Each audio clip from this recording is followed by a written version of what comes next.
decided, together with our government, that the credit system, and also because I think that we have genius.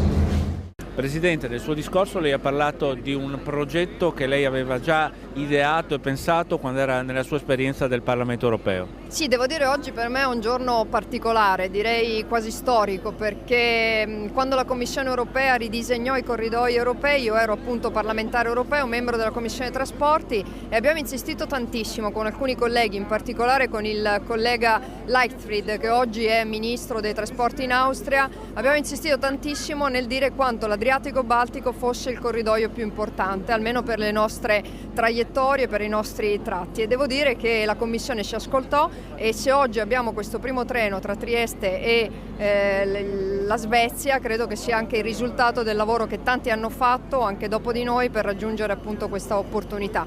Per il porto di Trieste si apre veramente un grandissima opportunità di traffico, come del resto abbiamo dimostrato già nell'anno passato piazzandoci al primo posto per traffico su ferrovia, e quindi stiamo rispondendo positivamente anche alla iniziativa del Ministro, la cura del ferro, come la definisce il Ministro Del Rio, che qui a Trieste trova la sua, credo, fotografia più bella. Presidente, in questo momento che si parla di muri e di frontiere che salgono di nuovo, invece questa è la dimostrazione che quando i confini non ci sono, vengono abbattuti, cresce anche lo sviluppo e l'economia. Sì, sono state molto importanti le parole dell'ambasciatore svedese, perché ha appunto ricordato quanto le chiusure non aiutino e quanto si parli del nostro paese, soprattutto per i problemi che abbiamo, in particolare per quanto riguarda l'immigrazione. Oggi però abbiamo abbattuto un ulteriore muro, quello della logistica. È una logistica ormai integrata, intermodale, ed è la logistica più bella, perché alla fine abbiamo messo i camion sui treni, trasportiamo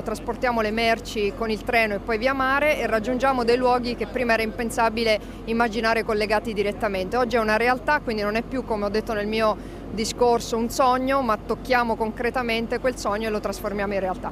Ambasciatore, lei ha parlato di un'importanza non solo politica ma anche economica, perché? In che senso? Viviamo in un tempo dove si parlano delle nuove frontiere, del protezionismo. Credo che è importante mostrare che veramente l'intercambio commerciale è una rotta al sviluppo economico, ma anche alla sicurezza e alla pace in Europa. E quindi che una città come Trieste, con la storia di questa città, è il centro di un collegamento di questo tipo, mi sembra molto importante, molto significativo.